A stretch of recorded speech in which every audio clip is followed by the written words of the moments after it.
there has been a call for us to understand exactly what goes into the finance bill, right? Remember, for all intents and purposes, it still is a bill. And it's still in the rigors of discussion. Who's going to say what? It's going to go up for debate very soon before the House. And it will take into consideration, or should take into consideration, all the submissions that folks would have made up until 5 p.m. yesterday. Hello guys, welcome back to our YouTube channel. And if you're new here, make sure you subscribe, turn on post notifications, and join the fastest growing Kenyan news community online. Kenya is once again heating up politically after the Finance Bill 2026 sparked massive reactions across the country, especially online. The Finance Bill 2026 has quickly become one of the most talked about topics in Kenya after concern emerged over new tax proposals affecting mobile phones, digital services, online businesses, and other sectors of the economy. Reject Finance Bill.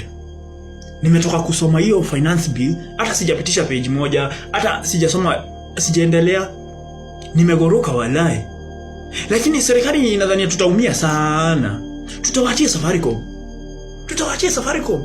Kama kuna watu wataenda hasara kwa hii Kenya, kama kuna kampuni itaenda hasara ni Safaricom. Not us. Si tutaenda hasara, tutahama. What do you mean KRA iko na access ya account zetu za Safaricom? M-Pesa transactions, wewe ukinitumia pesa ninakatwa juu umenitumia, na mimi nikikutumia unakatwa juu nimekutumia. Yaani hii serikali tu ina aim hawa wenye watu hawana pesa wallahi. Let me brief you vitu ziko kwa finance bill. Sasa hata utisome. Vitu tunataka tu ufanye tu ni kuireject. Hiyo ndo kazi tumekuachia. First of all, utakuwa government wants you to file your tax returns at the beginning of the first 4 months of every financial year. So to mean haitakuwa 6 months when ilikuwa initially. Sasa hivi by mwezi wa 4 utatakana ufile your returns. Next, there's a proposed increase in the rental income tax. Sasa kama rent yako from 7.5% to 10%. Sasa kama rent yako ilikuwa chini, ujue tu let's just be realistic. Landlords are what absorb because it requires pass to you, the ordinary citizen who is already struggling with the cost of living. So there's a proposed increase in the rental income tax from 7.5% to 10%. Next, there's a new introduction of 1.5% withholding tax kwa scrap metal. Yani serikali imeamua hadi kuweka tax kwa scrap metals. Wale ambao wanakota kama scrap mnafikiria mmeachwa, mko hapa ndani. Another thing, there's a 20% introduction of a tax kwa gambling and betting winning. So kila time umeshinda hiyo betting yako, 20% inaenda kwa serikali. Na wataki kujua, if you lose, you lose yourself. Hapana, no. Unaona hiyo finance bill hapo, hiyo pali ya transaction hapo ndio yani 160 bob kutuma 1000.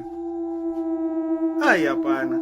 No. Critics online claim that the government wants to make smartphones even more expensive at a time when many young people in Kenya depend on their phones for work, content creation, online businesses, freelancing, and even survival. Hey guys, so Finance Bill 2026. Do I really need even to say anything? Nini naweza sema kusema tu kweli? It's just going to be the same thing as last year, except now the idea is kuna taxes walipandisha last year. They won't touch on those taxes, and then they look for something else they can tax, waingize taxes up, waongeze taxes, and then next thing you know, they'll still have to borrow 1.something trillion Kenyan shillings, and you still have to pay more taxes. Especially now they're targeting a lot of things to dealing with digital services, and there is apparently a proposed 25% tax on smartphones on top of the whole VATs and everything that exists on smartphones already. 25%. Yeah. If I'm being honest, do I really need to talk much about this? We all know how it's going to happen. People are gonna complain, they aren't gonna listen, they're still gonna pass it, people are going to go for mandamanos, people are gonna die once after that, people are gonna complain. It's just going to happen the same way again if people just take it the same way again. Like, so you explain again. If people's reactions will remain the same, there is no difference from what will happen last year or the year before that. We'll just have another Rex Masai. Tuseme tu kweli. So what can we say about this finance bill? Well, there really isn't that much of a difference in the impact to the other finance bills. There really isn't. And everything that could happen afterwards and everything that probably will happen afterwards has probably already happened either last year or the year before that. So, yeah. However, Treasury CS John Mbadi has defended the proposals, saying that the government is not introducing a completely new tax, but instead restructuring existing charges to simplify taxation. We are saying we are replacing that, all that complicated system, with a simple one, where you bring the phone, there is no tax, there is no charges, there's no levy. But the time the phone is bought and is being activated is when you pay one single tax, that is excise duty at 25%.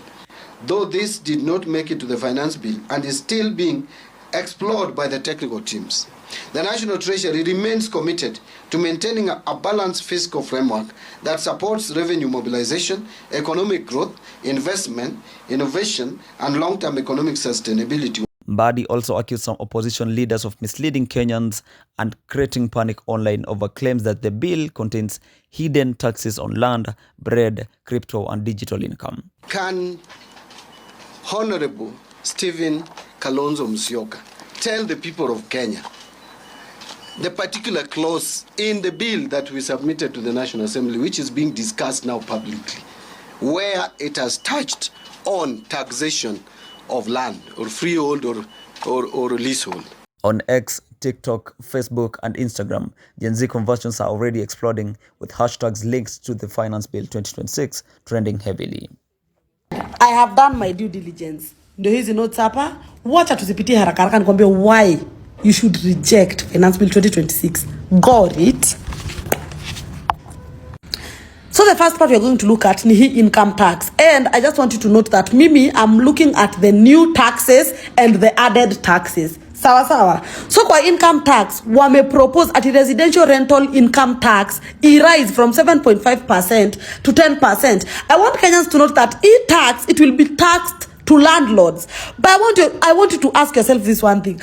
Do you think your landlord atakubali aongezewe tax? Na wewe uendelee kulipa rent venye unalipa? Question mark. Si hayo tu, kuna non-residential landlords. Hawa ni wenye, they are not living in Kenya, but they are gaining rental income from Kenya. Wana own like rental property in Kenya. Watachajiwa 30% on immovable properties. Hizi ni vitu zenye haziwezi move kama flats, containers, yani kitu yenye ni fixed. And 15% on movable properties, e.g. vehicles, machines, tents, etc. So watu wa diaspora msidhani amjaguzwa.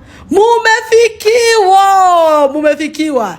And what's making this even more sensitive is the painful memory of the 2024 Finance Bill protests that shook the country, leading to nationwide demonstrations, chaos in major towns, and deadly confrontations between protesters and police.